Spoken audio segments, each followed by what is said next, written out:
বাবা মায়ের সংসারে যখন ছিলাম একটা ডিম ভাজার জন্য সবচেয়ে ভালো পেঁয়াজটাই বেছে নিতাম। কোনটা কাটলে হাত নষ্ট হবে না সেটাই ভাবতাম। আর আজ যখন নিজের সংসারে দাঁড়িয়ে আছি তখন পোকা ধরা পচা পেঁয়াজটাই আগে কাটি। ভাবি এটা আগে ব্যবহার না করলে পুরো পেঁয়াজটাই নষ্ট হয়ে যাবে।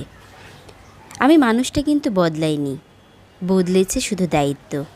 নিজের সংসার মানুষকে হিসাব করতে শেখায়, অপচয় এড়াতে শেখায়, আর তখনই বোঝা যায় মায়ের সেই অদৃশ্য যত্নের মূল্য কতটা ছিল। আসসালামু আলাইকুম এভরিওয়ান, রূপালীর দিনরাত্রির পক্ষ থেকে আমি রূপা আপনাদের সবাইকে স্বাগতম জানাচ্ছি আমার নতুন আরেকটি ব্লগ দেখার জন্য। আজকে কিন্তু রাতের বেলা থেকে ভিডিওটা শুরু করেছি, আর আজকে আমি একদম ভিন্ন রকমের একটা নুডলস রান্না করছি। এইভাবে আমি আগে কখনো নুডলস রান্না করিনি। আজকে আমি মশলা ম্যাগি করছি।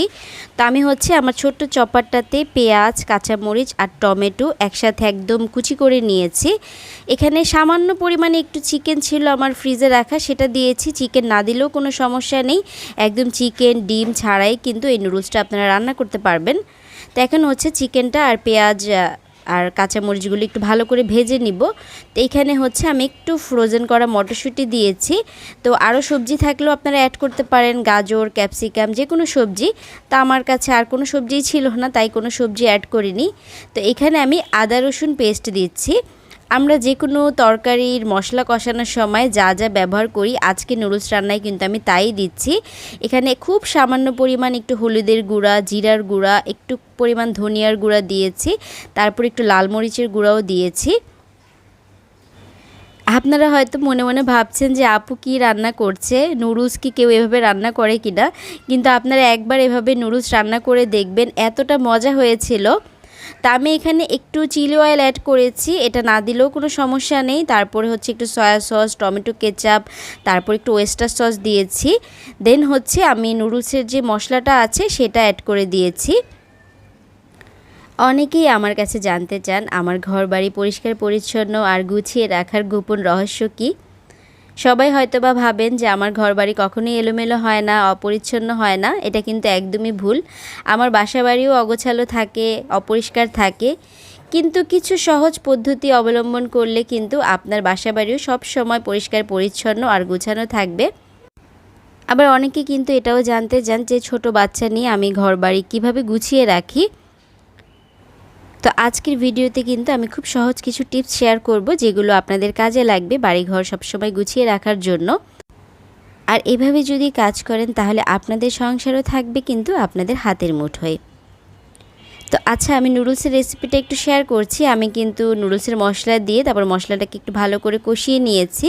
তারপরে নুডলস সিদ্ধ হতে যেমন পরিমাণ পানি লাগবে সেই পানিটুকু দিয়েছি, কারণ আমি এই মশলার মধ্যেই নুডলসটা সিদ্ধ করব। তো এখন আমি দুটো ম্যাগি নুডলসের প্যাকেট দিয়ে তারপরে ঢাকনা দিয়ে কিছুক্ষণ ঢেকে রেখেছিলাম। এই যে দেখুন নুডলসটা শুকিয়ে গিয়েছে, কিন্তু পানিটা শুকিয়ে গিয়েছে। আর নুডলসটা না এত বেশি ঝাল ঝাল মশলাদার হয়েছিল, খুবই ভালো লেগেছিল খেতে। এতে যদি আরও কিছু ভেজিটেবল অ্যাড করা যেত তাহলে কিন্তু আরও বেশি ভালো লাগতো। তা আমি এখন এই যে সার্ভ করে নিচ্ছি। নুডলসের কালারটা দেখে মনে হচ্ছে না অনেক ঝাল হয়েছে, আসলেই অনেক ঝাল হয়েছে। আমার খুব ইচ্ছা করছিল একটু ঝাল ঝাল করে নুডলস খাই। তো আমি তো খুব একটা নুডলস খাই না, দেখা যায় খুব কমই নুডলস রান্না করা হয় আমাদের বাসায়।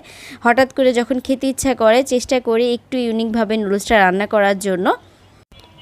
আর আমার বাবাকে একটা ডিম পোচ করে দিয়েছি, আর আমি কোনো কিছুই নেইনি, আমি কিন্তু এমনিতেই নুডলসটা খেয়েছি। ঘর গুছিয়ে রাখা বা পরিষ্কার রাখার ক্ষেত্রে আমি সর্বপ্রথম যে কাজটা করি, সকালবেলা ঘুম থেকে উঠেই আগে বিছানাগুলো গুছিয়ে নিই। কারণ বিছানাগুলো যদি গুছানো থাকে দেখবেন আপনার পুরো রুমটাই কিন্তু পরিষ্কার মনে হবে। আর চেষ্টা করি প্রত্যেক সপ্তাহে বিছানার চাদরটা চেঞ্জ করে দেওয়ার। আর যাদের বাসায় ছোট বাচ্চা আছে প্রত্যেক সপ্তাহে চেঞ্জ করলেও কিন্তু হয় না, 2-3 দিন পরপরই দেখা যায় বিছানার চাদরটা চেঞ্জ করে দিতে হয়। আর আমি যখনই বিছানার চাদরটা চেঞ্জ করি তখন চেষ্টা করি আমার খাটের আশেপাশের যে ধুলা ময়লাগুলো আছে সেগুলো পরিষ্কার করে নেওয়ার জন্য। এতে করে একসাথে কিন্তু আপনি কয়েকটা কাজই শেষ করে ফেলতে পারবেন। তো বিছানার চাদর চেঞ্জ করলে দেখা যায় এই বিছানাতে ঘুমাতেও কিন্তু বেশ ভালো লাগে, কারণ বিছানার চাদর নোংরা হলে দেখতে কিন্তু খুবই বাজে দেখা যায়। আমাদের ঘরে মোবাইলের চার্জার বা যে কোনো কিছুর চার্জার এখানে সেখানে দেখা যায় ঝুলে থাকে। এই জিনিসটা দেখতে কিন্তু মোটেও ভালো লাগে না। যখন দেখবেন আপনার মোবাইল চার্জিং হয়ে গিয়েছে তখন চার্জারটা খুলে যে কোনো একটা বাস্কেটে রেখে দিতে পারেন। এতে করে দেখবেন ঘরটাকে অনেকটাই গুছানো মনে হবে। ঘরের সৌন্দর্য বৃদ্ধি করতে গাছের কিন্তু তুলনাই হয় না। গাছ রাখলে যে কোনো ঘরের সৌন্দর্য অনেকটাই বৃদ্ধি পায়। কিন্তু এই গাছগুলো শুধু রেখে দিলে হবে না, এগুলো কিন্তু প্রত্যেক সপ্তাহেই চেষ্টা করবেন এভাবে পানি দিয়ে ধুয়ে মুছে দেওয়ার জন্য। কারণ এই গাছগুলোর উপরে যখন ধুলা পড়ে তখন কিন্তু দেখতে খুবই খারাপ দেখা যায়। একটা মানুষের চোখে পড়লে জিনিসটা কিন্তু খুব বাজে দেখায়।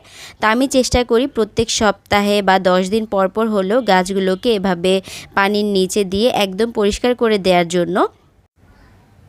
আমাদের বাসা বাড়ি ছোট ছোট এমন অনেক জায়গায় থাকে যেগুলো দেখা যায় সচরাচর পরিষ্কার করা হয় না, কিন্তু এগুলো যদি চোখে পড়ে দেখতে কিন্তু খুবই খারাপ দেখা যায়। যেমন হচ্ছে এই কারেন্টের সুইচ বোর্ড, এগুলো চেষ্টা করবেন একটু গ্লাস ক্লিনার দিয়ে যে কোনো একটা টিস্যুর সাহায্যে মাঝে মাঝে মুছে দেওয়ার জন্য। তাহলে দেখবেন জিনিসটা দেখতে কিন্তু বেশ ভালো লাগছে। হয়তোবা কাজটা অনেক ছোট, কিন্তু কারো নজরে পড়লে এই জিনিসটা কিন্তু খুবই খারাপ দেখায়। তো আমি সবসময় এভাবে গ্লাস ক্লিনার দিয়েই টিস্যুর সাহায্যে সুইচ বোর্ডগুলি ক্লিন রাখার চেষ্টা করি।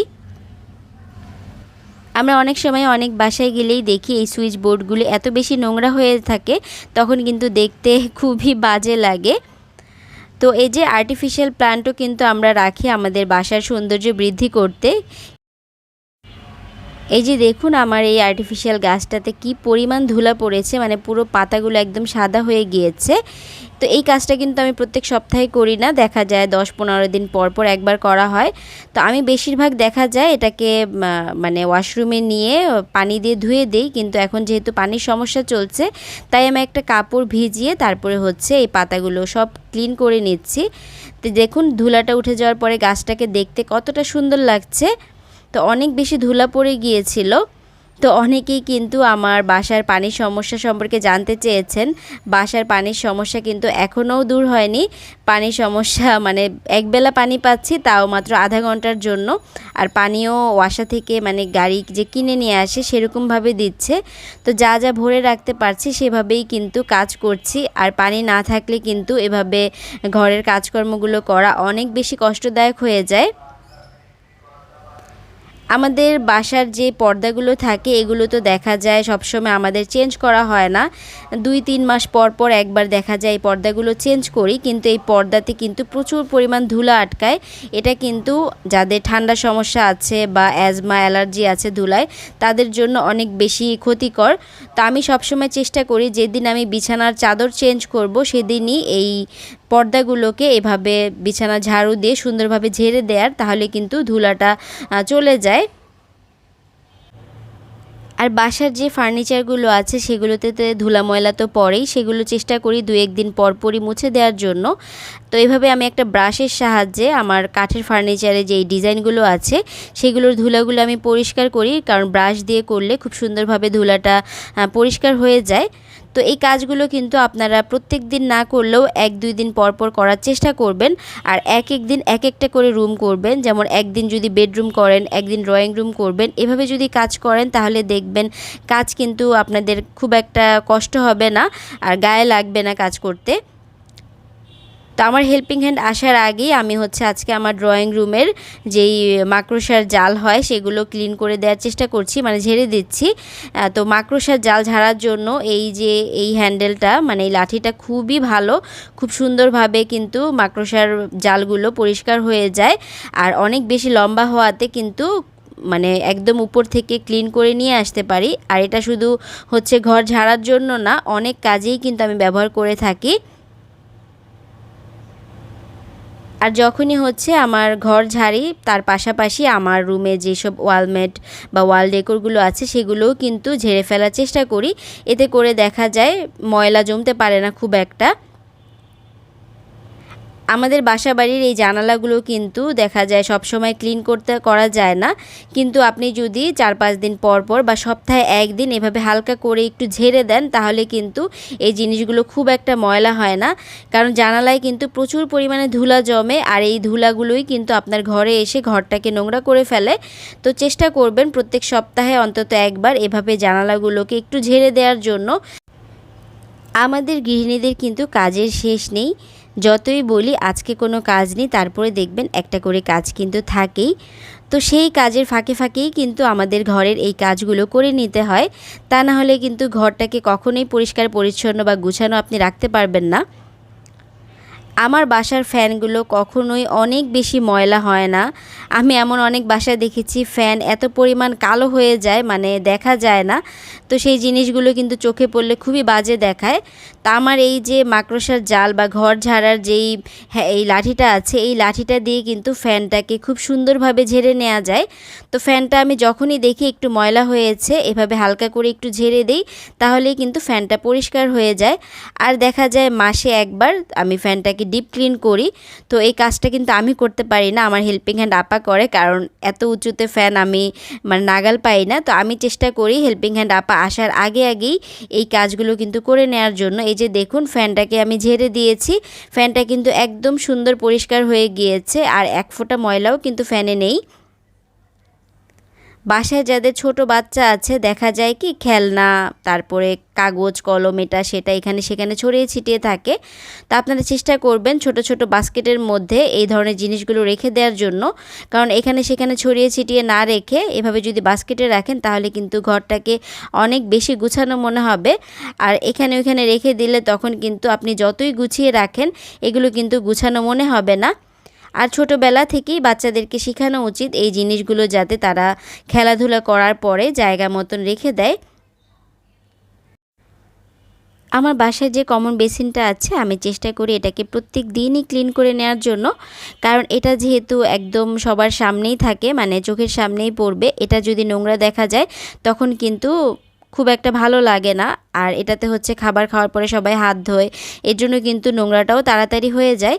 তো আমি এর জন্য সব সময় সকালবেলা দেখা যায় দাঁত ব্রাশ করতে আসলে বা যে কোনো একটা কাজে করতে আসলে এভাবে করে একটু হালকা করে আমি ক্লিন করে দিই, তাহলে কিন্তু সব সময় আমার বেসিনটা একদম পরিষ্কার পরিচ্ছন্ন থাকে। এমন অনেক মানুষ আছে দেখা যায় সারা দিন কাজ করে তারপরেও ঘরবাড়ি কখনো গুছানো বা পরিষ্কার পরিচ্ছন্ন মনে হয় না।